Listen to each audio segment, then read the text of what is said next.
بسم اللہ الرحمن الرحیم۔ السلام علیکم دوستو، آج ہم آپ کو اوریہ مقبول جان کا جو کالم سنانے جا رہے ہیں اس کا عنوان ہے شیخ عمران حسین پاکستان میں۔ تو چلیے دوستو شروع کرتے ہیں۔ علامہ اقبال کی شاعری قرآن حکیم کے بحر بے قراں سے موتی چن کر ترتیب دی گئی ہے۔ یہ صرف اور صرف مالک کائنات کی خصوصی عطا ہے جو اقبال کے نصیب میں آئی۔ اقبال اس سے باخبر تھے اور اپنے اس الہامی علم سے امت کو بیدار اور خبردار بھی کرتے رہے۔ مولانا امین احسن اصلاحی جدید دور کے ایک عظیم مفسر قرآن تھے۔ مرحوم نے ایک دفعہ ڈاکٹر اسرار احمد مرحوم سے کہا تھا کہ میری پوری زندگی قرآن و حدیث پڑھنے، سمجھنے اور اسی کے متعلق تحریر کرنے میں گزر گئی۔ میں نے جب قرآن پاک کی تفسیر، تدبر قرآن تحریر کی تو یوں خیال کیا جیسے بہت بڑا مارکا مار لیا ہو، لیکن جیسے ہی میں نے علامہ اقبال کو پڑھنا شروع کیا تو ایسے لگا کہ جیسے قرآن فہمی میں جہاں ہماری پرواز ختم ہوتی ہے، اقبال کی پرواز وہاں سے شروع ہوتی ہے۔ اس کے بعد انہوں نے ایک ایسا فقرہ کہا جو اس قوم کی بدقسمتی پر دلالت کرتا ہے۔ کہنے لگے جس قوم کو اقبال جیسا خدا خواہ نہ جگا سکا وہاں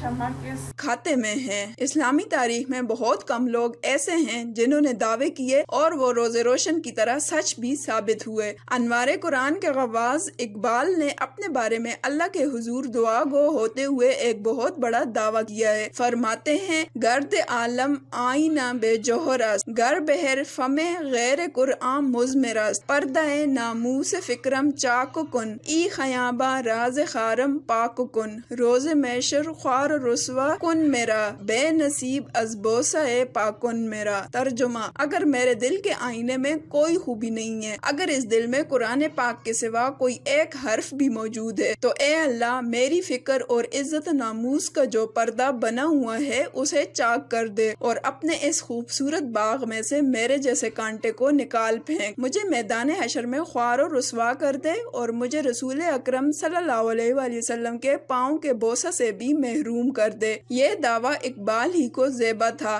کہ مدتوں بعد آج بھی اقبال کے کسی نہ کسی شہر کے مفہوم میں چھپی ہوئی قرآن پاک کی کوئی آیت نظر آ جاتی ہے۔ علامہ اقبال کی شاعری کی پہلی کتاب بانگ درا 1924 میں شائع ہوئی، لیکن اس میں اقبال کی گزشتہ 25 سال کی شاعری کا انتخاب تھا جو انہوں نے خود کیا تھا۔ یہ وہ دور تھا جب یورپ دو اہم مادی نظریات سرمایہ اور محنت میں تقسیم ہو چکا تھا۔ روس میں 1917 میں مزدوروں کی آمریت کی بنا پر بالشوک کمیونسٹ انقلاب لاکھوں افراد کی لاشوں پر سوار ہو کر آ چکا تھا اور بقیہ یورپ میں سودی سرمایہ دارانہ معیشت اپنی جعلی مصنوعی کاغذی کرنسی کے بل بوتے پر قائم تھی۔ جدید مغربی تہذیب کا تصور زندگی اسی معیشت کا اظہار تھا۔ دونوں بڑے نظام ہائے زندگی سے مذہب کو رخصت کر دیا گیا تھا۔ دونوں معاشروں میں اخلاق، اقدار، شرم و حیا، خاندان، نسل انسانی کی تربیت، آخرت کا خوف، یہ سب کے سب یا تو رخصت کر دیے گئے یا پھر ثانوی حیثیت اختیار کر گئے۔ اس عظیم تبدیلی اور بدلتی ہوئی تہذیب اور معاشرت کو اگر کسی نے قرآن کے علم کی روشنی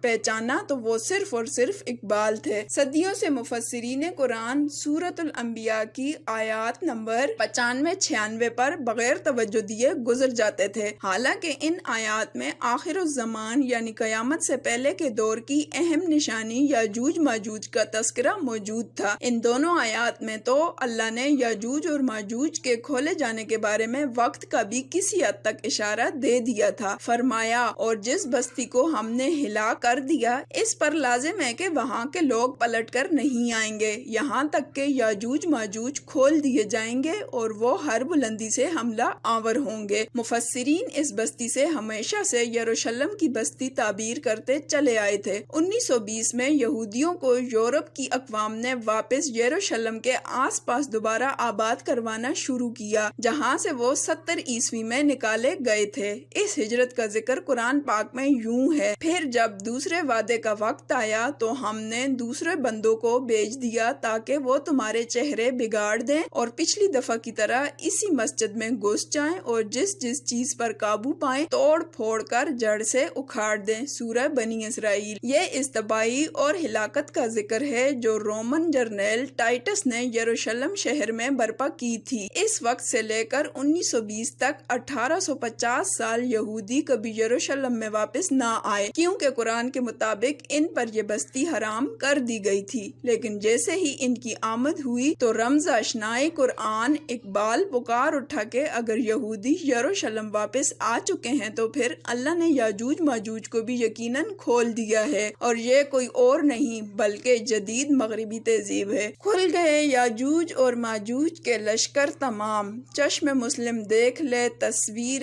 حرف ینسلون۔ اقبال کا یہ شہر آئندہ آنے والے حالات کی بھی خبر ہے اور مسلمانوں کے لیے آنے والے فتنوں سے نبردآزما ہونے کے لیے تیار ہونے کا راستہ بھی دکھاتا ہے۔ لیکن یہ شعر اسی طرح ہی ہمارے اہل علم کی نظروں سے اوجھل رہا، جیسے ہمارے مفسرین سورۃ الانبیاء کی آیات سے خاموشی سے گزر گئے۔ مولانا انور شاہ کشمیری نے ان آیات کے حوالے سے تھوڑی سی گفتگو ضرور کی اور مولانا فضل الرحمان انصاری نے بھی اسے موضوع بنایا، لیکن شاید مغربی تہذیب کا فسوں اس وقت تک پھیلا نہیں تھا، اس لیے ان احباب نے بھی بات آگے نہ بڑھائی۔ لیکن گزشتہ 3 دہائیوں سے اللہ نے ایک ایسی شخصیت کو یہ توفیق عطا کی اور اس نے اپنے تمام علم تحریر و تقریر کا موضوع ہی آخر الزمان کو بنایا، اور یاجوج ماجوج کے بارے میں اقبال کے جو اشارے دیے تھے ان کو اس طرح کھول کر بیان کیا کہ ہر بات روز روشن کی طرح واضح ہوتی چلی گئی۔ اس شخصیت کا نام شیخ عمران حسین ہے،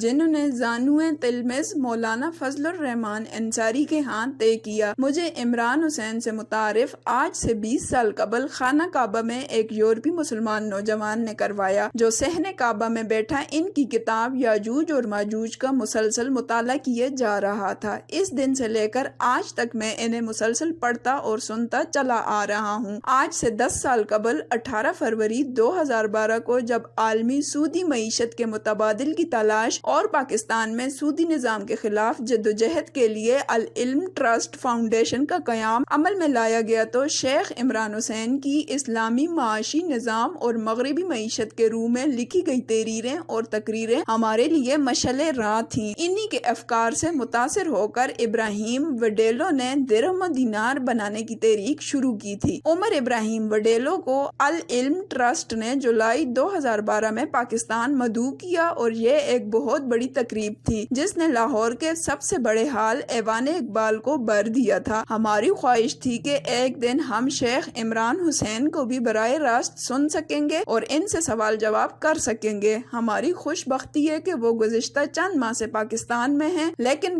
کرونا نے یہ موقع ہی نہیں دیا کہ ان سے وسیع پیمانے پر مستفید ہوا جا سکے۔ ان تمام پابندیوں کے باوجود العلم ٹرسٹ فاؤنڈیشن نے آج مورخہ 7 اگست 2021 بوقت 3 بجے شام یہ اہتمام کیا ہے کہ ان کو براہ راست سنا جا سکے۔ ان کی تقریر کا موضوع مسیح قرآن اور آخر الزمان ہے اور یہ تقریب ظفر Ali Khan trust auditorium C21 نون ایونیو مسلم ٹاؤن میں منعقد ہوگی۔ آڈیٹوریم میں جگہ بہت کم ہے، اس لیے کوشش کیجیے کہ وقت پر آئیں اور تمام احتیاط ملحوظ خاطر رکھیں۔ مجھے علم ہے کہ تشنگان علم بہت ہیں، اس لیے اگر جگہ میسر نہ آ سکے تو پہلے سے ہماری معذرت قبول فرمائیں۔ تو دوستو، آپ کو ہماری آج کی ویڈیو کیسی لگی؟ ویڈیو پسند آئے تو ویڈیو کو لائک کریں، چینل کو سبسکرائب کریں اور بیل آئیکن کو ضرور دبائیے گا۔